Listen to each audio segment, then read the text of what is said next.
사도신경으로 신앙을 고백하겠습니다. 나는 전능하신 아버지 하나님 천지의 창조주를 믿습니다. 나는 그의 유일하신 아들 우리 주 예수 그리스도를 믿습니다. 그는 성령으로 잉태되어 동정녀 마리아에게서 나시고 본디오 빌라도에게 고난을 받아 십자가에 못 박혀 죽으시고 장사된 지 사흘 만에 죽은 자 가운데서 다시 살아나셨으며 하늘에 오르시어 전능하신 아버지 하나님 우편에 앉아 계시다가 거기로부터 살아있는 자와 죽은 자를 심판하러 오십니다. 나는 성령을 믿으며 거룩한 공교회와 성도의 교제와 죄를 용서받는 것과 몸의 부활과 영생을 믿습니다. 아멘. 찬송가 453장 찬송하겠습니다. 453장입니다.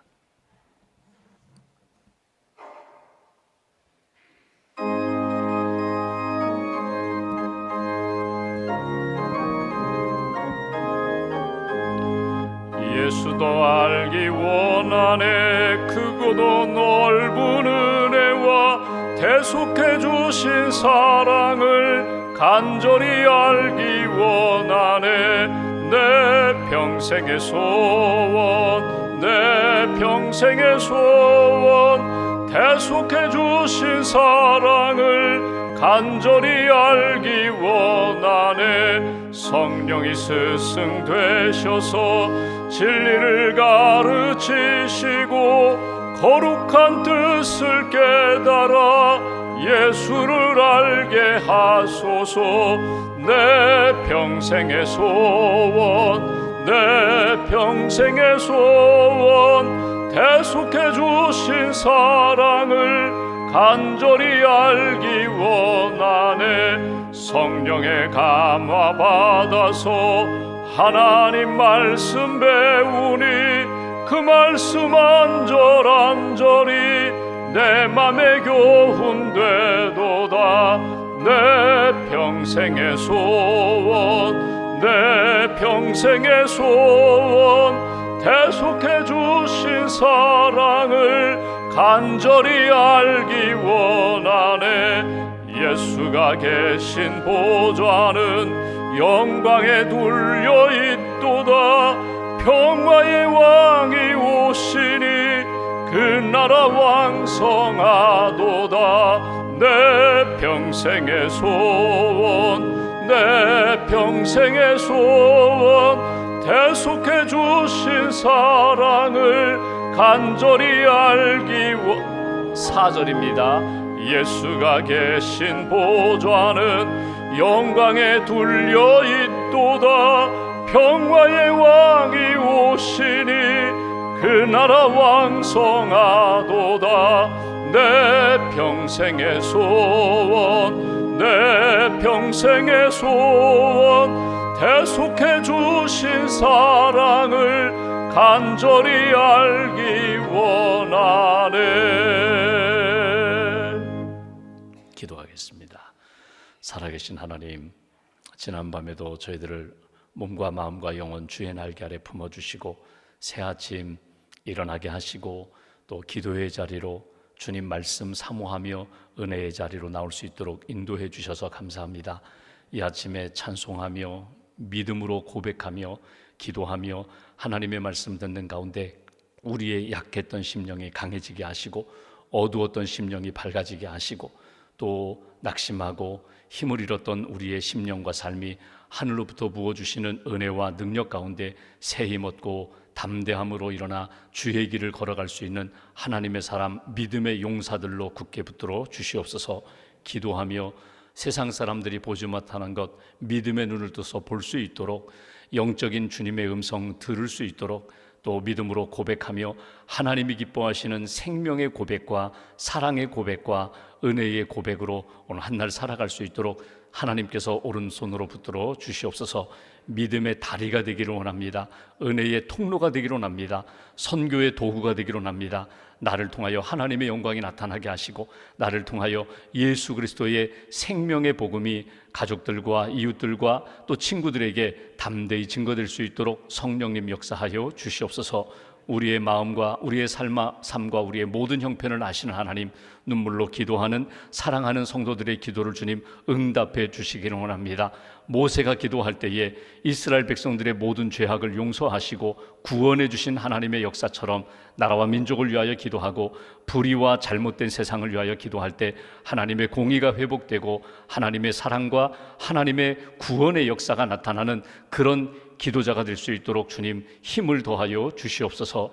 한나가 기도할 때에 마음의 심령의 슬픔과 아픔과 위로를 위로해 주시고 자녀를 허락해 주셨던 것처럼 우리가 가정을 위하여 기도할 때 우리 가정을 평화의 가정으로 주님 회복시켜 주실 줄 믿습니다. 우리의 자녀들, 우리의 손주들에게 은혜를 더하여 주시고 하나님 믿음으로 하나님 영광 돌리는 그런 가족들로 세워 주실 줄 믿습니다. 히스기야가 기도할 때에 병든 몸을 치유하시고 15년 생명을 연장시켜 주셨던 것처럼 우리가 간절히 기도할 때 우리의 질병이 치유되고 하나님의 은혜 가운데 믿음의 인생으로 주께서 변화시켜 주실 줄 믿습니다. 기도하는 가운데 하나님의 은혜를 받게 하시고 용서와 치유와 능력을 얻는 귀한 시간으로 주님 인도하여 주시옵소서. 하나님의 선명한 뜻 깨닫게 하시고 하나님의 시간을 분별하게 하시고 하나님의 뜻이 무엇인지 오늘도 주님 뜻 붙잡고 주님과 동행하는 귀한 날 될 수 있도록 성령님 역사하여 주시옵소서. 하나님, 우리에게 오늘 주신 사명이 있습니다. 하나님 앞에 기도하며 다시 한번 확인하게 하시고 주님 부르시는 날까지 믿음의 길을 잘 걸어갈 수 있는 사도 바울과 같은 하나님의 사람들로 굳게 붙들어 주시옵소서. 예수님을 알지 못했던 우리들 예수님을 알고 믿고 그 믿음으로 순종하며 하나님 영광 돌리는 그런 제자의 길 잘 걸어갈 수 있도록 주님 은혜 위에 은혜로 채워 주시옵소서. 오늘도 하나님 나라를 위하여 주의 몸된 교회를 위하여 선신하며 수고하는 모든 분들 하나님 은혜를 덧입혀 주시고 기도하며 신실하게 진실하게 겸손하게 오직 하나님의 영광만 바라보며 믿음으로 섬기며 나아가는 하나님의 사람들로 굳게 붙들어 주시옵소서.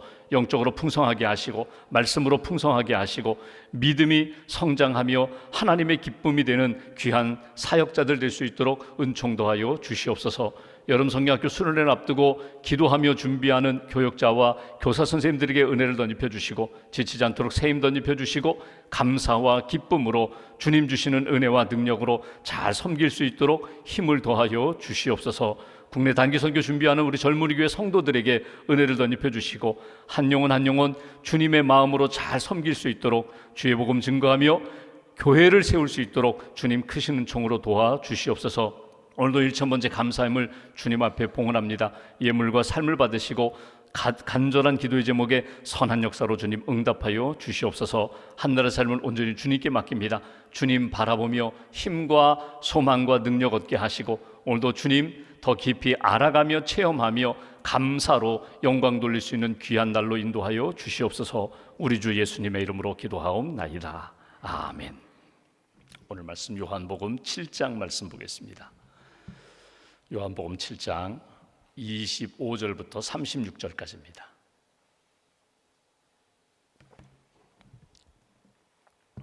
요한복음 7장 25절부터 36절까지 말씀 함께 봉독하겠습니다. 예루살렘 사람 중에서 어떤 사람이 말하되 이는 그들이 죽이고자 하는 그 사람이 아니냐. 보라, 드러나게 말하되 그들이 아무 말도 아니하는도다. 당국자들은 이 사람을 참으로 그리스도인 줄 알았는가? 그러나 우리는 이 사람이 어디서 왔는지 아노라. 그리스도께서 오실 때에는 어디서 오시는지 아는 자가 없으리라 하는지라. 예수께서 성전에서 가르치시며 외쳐 이르시되 너희가 나를 알고 내가 어디서 온 것도 알거니와 내가 스스로 온 것이 아니니라. 나를 보내신 이는 참되시니 너희는 그를 알지 못하나 나는 아노니 이는 내가 그에게서 났고 그가 나를 보내셨음이라 하시니 그들이 예수를 잡고자 하나 손을 대는 자가 없으니 이는 그의 때가 아직 이르지 아니하이로라. 무리 중에 많은 사람이 예수를 믿고 말하되 그리스도께서 오실지라도 그 행하실 표적이 이 사람이 행한 것보다 더 많으랴 하니 예수에 대하여 무리가 수군거리는 것이 바리새인들에게 들린지라. 대제사장들과 바리새인들이 그를 잡으려고 아랫사람들을 보내니 예수께서 이르시되 내가 너희와 함께 조금 더 있다가 나를 보내신 이에게로 돌아가겠노라. 너희가 나를 찾아도 만나지 못할 터이요 나 있는 곳에 오지도 못하리라 하시니, 이에 유대인들이 서로 묻되 이 사람이 어디로 가기에 우리가 그를 만나지 못하리요? 헬라인 중에 흩어져 사는 자들에게로 가서 헬라인을 가르칠 터인가? 나를 찾아도 만나지 못할 터이요 나 있는 곳에 오지도 못하리라 한 이 말이 무슨 말이냐 하니라. 아멘. 주님의 은혜와 평안이 여러분과 함께 하시기를 원합니다. 오늘 표제어를 보시면 예수를 잡고자 하나 예수를 잡으려고 하는, 죽이려는 사람이 있었다. 또 반면에 예수님을 믿는 사람도 있었다. 예수님을 모르는 사람도 있고 예수님을 점점 알아가는 사람들도 있었다. 그러니까 오늘 본문을 쭉 보시면 크게 둘로 이렇게 나눠집니다. 예수님을 알아가는 사람, 예수님을 아는 사람, 표면적으로 아는 사람, 조금 더 깊이 영적으로 알아가는 사람, 예수님을 알고 예수님을 믿는 사람, 알고 믿고 점점 예수님을 알아가는 제자의 삶을 사는 사람이 있는가 하면 반대로 예수님을 모르는 사람이 있습니다. 예수님을 모르기 때문에 말씀도 이해하지 못하고 예수님을 모르기 때문에 오해도 하고 더 나아가 예수님을 잡아서 예수님을 죽이려고 하는 그런 무리들, 유대 종교 지도자들, 또 무리들, 그런 사람들을 우리가 보게 됩니다. 그러니까 아는 사람, 모르는 사람, 믿는 사람, 핍박하는 사람, 이렇게 나타나는 것을 보게 됩니다. 사도 바울을 보면 그는 사울이라는 청년의 시절에는 사실은 하나님을 믿고 하나님을 따른다고 하면서도 예수 믿는 사람을 잡아 죽였거든요. 핍박했거든요. 다메섹 도상으로 가다가 예수님을 만나면서 예수님을 모르고 예수님을 핍박하던 사울이라는 청년이 예수님을 만나면서 예수님을 믿고 예수님을 알면서 그는 예수님을 증거하는 사람, 전도자로 바뀌는 것을 보게 됩니다. 핍박하던 사람이 오히려 핍박을 당하면서도 끝까지 예수 그리스도의 복음을 증거하는 사람으로 변화되는 것을 보게 됩니다. 우리가 꿈꾸는 신앙인은 어떤 신앙인인가? 그냥 모르고 무지하게 사는 그런 신앙인이 아니라 형식적으로 맹목적으로 그렇게 따라가는 신앙인이 아니라 예수님을 알아가는 사람들, 예수님을 믿는 사람들, 예수님을 믿고 예수님을 알아가면서 예수님을 체험하고 예수님을 증거하는 사람들, 그런 사람 되기를 우리가 꿈꾸며 기도하면서 신앙생활을 합니다. 여러분, 누구를 안다라고 할 때에 예를 들면 우리가 자녀를 알아요. 내 자식이 어떤지 알아요. 옆에 있는 분들이나 친구들은 내 자녀가 밖에서 학교에서 교회에서 또 사람들과 이렇게 대할 때에 아주 예의도 바르고 착하고 우리 자녀들에 대하여 안다고 하지만 자녀에 대하여 가장 잘 아는 사람은 부모님이죠. 내가 낳았고 갓난아기 때부터 이 아이의 성향은 어떤지, 이 아이가 무엇을 좋아하는지, 무엇을 좋아하지 않는지, 무엇을 먹어야 되는지, 무엇을 먹으면 알러지 반응이 나오는지 부모님이 너무너무 잘 알아요. 그러니까 표면적으로 아는 사람에 비해서 부모님은 그 아이의 모든 것을 다 알고 있거든요. 우리가 자녀의 입장에서 부모님을 안다고 합니다. 부모님을 안다고 하는데 어렸을 때 철들기 전에는 부모님이 나에게 사랑해 주는 것, 아주 맛있는 것 해주는 것, 장난감 사주는 것, 그게 그냥 좋아요. 근데 철들고 나면은 부모님의 속 마음도 알게 되거든요. 아, 우리 엄마가, 우리 아빠가 이럴 때는 참 힘들었겠구나. 내가 참 미숙해서, 내가 철없어서 부모님 속 많이 섞여드렸지. 아, 속상하게 만들었지. 그러면서 철들고 나면은 부모님의 속 마음도 알고 부모님이 나를 위하여 어떤 마음을 가지셨는지, 어떤 기도를 하셨는지 철들게 되죠. 철들면서 부모님을 좀 잘 섬기려고 하다 보면은 부모님 하늘나라 가시고 나중에 아이고 내가 좀 더 효도할 걸, 내가 좀 더 잘해드릴 걸, 이렇게 후회하는 경우도 있죠. 누구를 알아간다라고 할 때에, 어떤 사실을 안다고 할 때에 우리는 표면적인 것만 자꾸 알고 나는 다 알았다고 생각할 때가 많아요. 근데 오늘 예수님의 말씀을 보면은 더 깊이 와서 나를 만나라는 거예요. 나를 만나라는 거예요. 나를 체험하라는 거예요. 나 보내시니 그분 하나님의 마음, 이 세상에 예수님을 보내신 뜻은 구원하기 위하여, 하나님의 백성 삼기 위하여 영적으로 풍성한 은혜 가운데 살도록 나를 보내신 그분의 뜻, 하나님의 마음도 알고 내가 이 땅에 와서 하는 모든 사역 가운데 드러나는 형식적으로 기적을 행하고 병든 자를 고쳐주는 것, 그것만이 아니라 정말 하나님의 은혜 가운데 영적으로 회복되기를 원하시는 그 주님의 마음을 좀 알라. 이것이 오늘 본문에 흐르는 맥락이거든요. 모차르트가 음악가죠, 작곡가죠. 아주 훌륭한 음악가인데 어느 날 길을 가다가 간판 하나를 봤어요. 모차르트 연구회.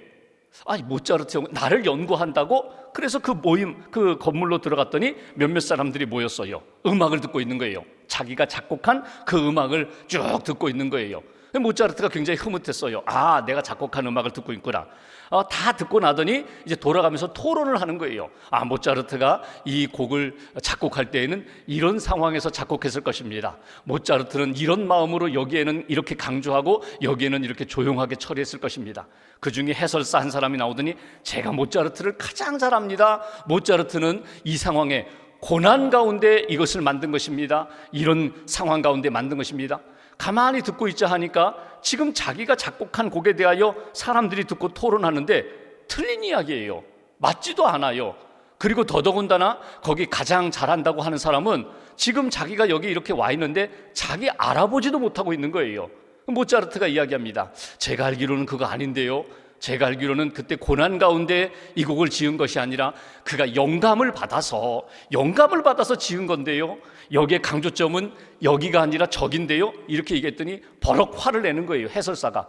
당신이 모차르트를 얼마나 안다고 내가 모차르트를 잘하는데, 그러면서 막 면박을 주니까 모차르트가 그 해설사 체면 세우기 위하여 아, 그렇군요 하고 조용히 나왔다는 거예요. 여러분, 그 신앙생활하면서 그럴 때가 많아요. 내가 주님을 더 얼마나 아는데, 내가 주님을 잘 아는데 당신이 뭐라느냐고, 이것이 하나님의 뜻이라고 하면서 하나님의 본심과 본뜻보다는 내가 알고 있는 수박 겉핥기식의 마음을 가지고 사람들 면박하고 정죄하고 부정하고, 그리고 자기 생각하는 것만 의로운 것처럼 이렇게 내세울 때가 너무나 많다는 거예요. 오늘 말씀을 통해서 우리가 딱 결정할 것은, 하나님, 항상 하나님 앞에 겸손하게 제가 부족합니다, 은혜를 주세요, 알게 해주세요, 섬기게 해주세요, 주님 의지하며 하나씩 주님을 체험하면서 성장하고 주님 앞에 쓰임받는 인생 되게 해달라고. 오늘 말씀을 보시면 이제 예수님이 쭉 말씀하시고 그들 가까이 계실 때 예수님에 대하여 무지한 사람이 있어요. 한번 27절 말씀 보실까요? 이렇게 표현합니다. 그러나 우리는 이 사람들이 하는 말이에요. 예루살렘 중에 있는 사람이, 어떤 사람이 하는 말, 우리는 이 사람이 어디서 왔는지 아노라. 이 사람 어디서 왔다고요? 갈릴리에서 왔어. 나사렛 출신이야. 이 사람 아버지 목수야. 예수의 육신적인 배경, 어머니 마리아다, 그는 촌사람이다, 그 모든 것 안다. 그리스도께서 오실 때에는 어디서 오시는지 어디서 오시는지 아는 자가 없으리라 하는지라. 겉모습만 알지만 그 출신적인 배경만 그냥 표면적으로 알지 진짜는 모른다는 거예요. 그리스도가 오실 때에는 어디서 오는지 사실 잘 모르겠어. 무지한 사람들이에요. 그러니까 안다고 하지만 여러분, 실제로 그 안에 들어가서 주님을 체험하지 않으면, 주님을 직접적으로 만나서 인격적인 관계를 이루지 못하면 사실은 안다고 하지만 아는 사람이 아니에요. 그러니까 신앙생활하면서 내가 정말 인격적으로 예수님을 만나고 내 죄를 회개하고 나를 용서해 주시고 구원의 기쁨 주시고 구원의 확신 주시고 하나님이 주시는 진정한 평안을 누리지 못한다면 진짜 아는 것 아니다. 이러한 무지한 사람들이 있고요. 반면에 30절 말씀 보십시오. 이런 표현이 있어요. 그들이 예수를 잡고자 하나 손을 대는 자가 없으니 이는 그의 때가 아직 이르지 아니하였음이로라. 32절, 예수에 대하여 무리가 수군거리는 것이 바리새인들에게 들린지라. 대제사장들과 바리새인들이 그를 잡으려고 아랫사람들을 보내니, 끊임없이 예수를 부정하고 예수를 잡아 죽이려고 하는, 없애려고 하는, 끊임없이 핍박하는 사람들이 있어요. 여러분, 우리가 살다 보면 인간관계에서도 어떻게 해서든지 그 사람에게 좋은 점 발견하고 칭찬해주고 격려해주고 감사하는 그런 밝은 성향을 가진 분들이 있거든요. 그러니까 그분들을 만나면요, 마음이 밝아요. 기분이 좋아요. 왜? 내가 참 부족한 것도 많고 허물도 많고 과거도 있는데 나에게 좋은 점에 대한 것만 이야기해 주니까. 반대로 어떤 분들은요, 무조건 면박 주는 사람이 있어요. 무조건 부정한 것, 무조건 잘못된 것만 이렇게 드러내는 사람이 있어요. 다른 사람들은 다 잘했다고 칭찬하고 축복하는데, 야, 나 사실 너 그렇지 않잖아, 이렇게 딴지 거는 사람들. 오늘 예수님에 대하여 한 번쯤 믿음의 눈을 떠서 이분이 진짜 하나님이 보내신 메시아 맞는가, 이분이 정말 우리를 구원하실 하나님이 보낸 구원자 맞는가, 한 번쯤 믿음으로 접근하지 않고 끊임없이 자기 생각과 다르다고 해서 예수를 잡아 죽이려고 하는 그런 사람들. 그런데 오늘 정말 우리에게 원하는 사람들은 어떤 사람인가? 31절 보십시오. 무리 중에 많은 사람이 예수를 믿고 말하되 그리스도께서 오실지라도 그 행하실 표적이 이 사람이 행한 것보다 더 많으랴. 그 얘기 뭐냐면, 이분은 정말 많은 기적과 표적을 행하셨다는 거예요. 이분의 표적과 그 기적을 보니 이분은 정말 그리스도보다 더한 분이다. 그리스도가 오실지라도 이보다 더 큰 기적을 행할 수 있으랴. 이분의 기적으로 충분하다. 우리는 이분을 믿노라. 이런 사람들이 등장했다는 거예요. 오늘 본문에서 우리가 딱 붙잡을 것은 뭐냐면, 하나님, 우리도 베드로처럼, 우리도 여기 무리들 중에 예수님을 믿었던 사람들처럼 우리도 하나님이 내게 행하신 모든 것들을 통하여 하나님을 믿는 자 되게 해달라고, 예수님을 믿고 예수님에 대하여 증거할 수 있는 그런 은혜 체험하는 사람이 되게 해달라고. 여러분, 수박이 아무리 이렇게 예쁘고 맛있어 보이고 다 잘라서 아주 빨간 수박을 앞에 놓고, 야, 수박 맛은 이럴 거야. 수박, 다른 사람들 이야기해 보니까 수박 먹으면 시원해, 물이 많아, 아주 몸에도 좋아, 신장에도 좋아. 아무리 많은 수박에 대한 지식을 많이 알아도 내가 수박 한 조각 먹어본 사람, 여러분, 먹어보면 수박이 어떤지 증거하는 것과 수박에 대하여 다른 사람들 자료를 통해서 수박에 대해 아는 것과는 차이가 있는 것처럼 신앙생활도 똑같다는 거예요. 하나님을 믿을 때에 예수 그리스도를 정말 나의 구주로 영접하고 예수님 의지하고 예수님의 이름으로 기도하고 예수님의 이름으로 선포할 때 나타나는 신앙의 사건, 신앙의 체험이 우리에게 꼭 필요하다. 예수님을 믿고 아는 길은 여러 가지가 있지만 예수님을 분명하게 믿을 수 있는 근거가 딱 둘입니다. 오늘 말씀을 정리해 보면은, 첫째는요, 예수님의 말씀이에요. 무엇보다도 예수님의 말씀이에요. 예수님의 말씀을 듣고 예수님의 말씀을 믿음으로 수용하고 받아들이는 가운데 그 말씀이 내 생각, 내 감정, 내 의지 모든 것들을 말씀의 사람으로 바꿔주신다는 거예요. 베드로가 마태복음 16장에 이런 고백을 하죠. 주는 그리스도시요 살아계신 하나님의 아들입니다. 그때 예수님이 이렇게 말씀하세요. 바요나 시몬아, 복이 있다. 이것을 알게 한 것은 너 자신이 아니라 하나님께서, 하늘 아버지께서 너에게 가르쳐 주신 것이다. 그러니까 여러분, 베드로가 이렇게 믿음으로 고백할 수 있었던 것은 뭐냐면, 예수님을 통하여 그동안 많은 말씀을 들었거든요. 그 말씀을 들으면서 성령의 감동을 받아서 믿음을 갖게 되고 믿음으로 고백했다는 거예요. 그래서 여러분, 믿음이 약할 때 말씀을 읽는 거예요. 말씀을 듣는 거예요. 설교를 들으면서 한 번 듣고 두 번 듣고 또 들으면서 하나님이 내게 주시는 말씀을, 이게 레마라고 하죠. 내게 주시는 말씀, 살아있는 말씀으로 받아들일 때에 말씀으로 믿음의 사람이 돼버린다. 또 하나는 표적 기적입니다. 사건이에요. 사건, 이건 내가 만든 사건이 아니라 하나님이 내게 주신 사건이에요. 기적의 사건이 있어요. 병들었다가 고침받고, 또는 하나님 앞에서 여러 가지 사업의 어려움, 인생의 어려운 문제를 만났는데 하나님 앞에 믿음으로 기도하고 하나님의 말씀을 붙잡고 기도하고 믿음으로 고백했더니 정말 하나님이 열어주시고 풀어주시는 역사를 경험하면서 하나님 살아계신다, 하나님 나를 사랑하신다, 하나님의 은혜 가운데 나는 살아간다, 그러면서 믿음이 생기고 믿음이 성장하는 그런 인생이 된다.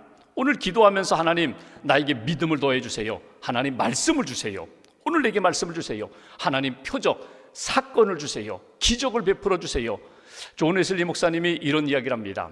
하나님이 내 인생에 많은 사건을 베풀어 주셨는데 돌아보니 이 모든 것은 나를 하나님의 사람으로 세워주시기 위한 사건이었다. 여러분, 그 웨슬리 목사님이 미국에 선교사로 갔다가 실패하고 다시금 영국으로 돌아오면서 큰 풍랑도 만나고 죽을 고비를 만났거든요. 이 사건도 결국 나를 믿음의 사람으로 만들어 주시기 위한 사건이었다. 웨슬리 목사님이 공부를 많이 했어요. 옥스퍼드에서 공부했어요. 철저하게, 이 메소디스트 감리교라는 뜻이 규칙쟁이거든요. 아주 철저하게 경건함으로 규칙적으로 살았거든요. 그러면서도 성령 체험하지 못했었거든요. 근데 나중에 성령 체험한 다음에 돌아보니까 그때 하나님께서 나를 이렇게 훈련시키신 이유도 결국은 나로 하여금 이게 복음을 전할 수 있는 기초를 다지게 하신 사건이었다. 돌아보니까 모든 것이 다 하나님의 은혜와 하나님의 준비와 사역자로 세우시기 위한 모든 사건이었다. 그러면서 웨슬리 목사님이 이런 얘기를 합니다. 하나님께서 나를 향하신 뜻이 있는데 그 뜻을 다 이루기까지는 나는 결코 죽지 않습니다.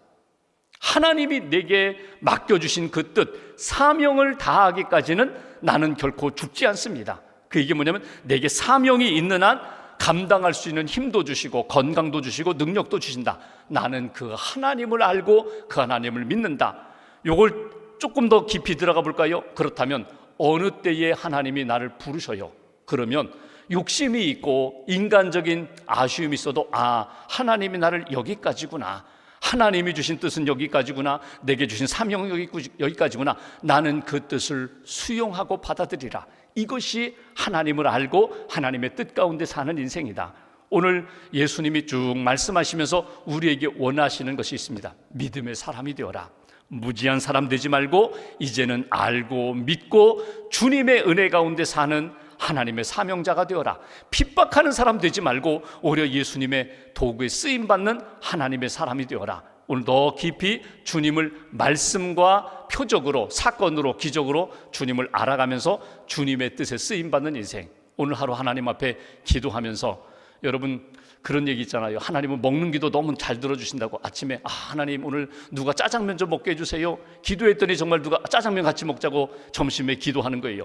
여러분 뭐 우스갯소리로 내가 이런 기도했는데 하나님이, 아니 내가 기도도 하지 않고 마음에만 생각했는데 하나님이 이렇게 들어주시는가? 큰 것 구하세요.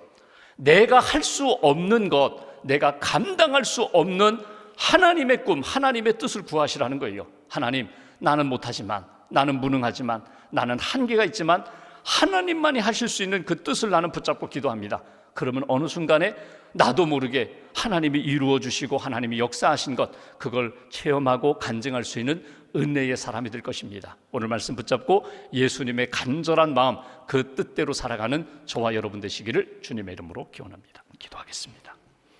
오늘 말씀 붙잡고 우리가 함께 기도합니다. 하나님, 이 아침에도 깨워주셔서 감사합니다. 고요한 시간 주님 앞에 엎드립니다. 주님의 음성을 듣습니다. 주님의 손에 붙들림 받아 오늘 하루도 믿음의 걸음을 걷기를 소망합니다. 하나님 함께 해 주시옵소서. 깨닫게 해 주시옵소서. 하나님의 뜻, 하나님의 때 분별하게 해 주시옵소서. 만남 가운데 하나님의 계획하심, 하나님의 그 소망을 이루어 드릴 수 있는 하나님의 사람, 하나님의 뜻 이룰 때에 하나님 우리 마음 가운데 가장 선한 역사로 응답해 주실 줄 믿습니다. 그 믿음의 체험으로 하루하루 살아가는 하나님의 사람 되게 해달라고 오늘 말씀 붙잡고 마음 모아서 함께 기도하겠습니다. 주님 감사합니다. 하나님 앞에서 기도하게 해주셔서 감사합니다. 말씀 붙잡게 해주셔서 감사합니다. 아무것도 없는 자 같으나 모든 것을 가진 자로 삼아주셔서 감사합니다. 주님 나를 보실 때 주님 제가 있습니다. 나올 수 있는 사람들 될 수 있도록 하나님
감사합니다.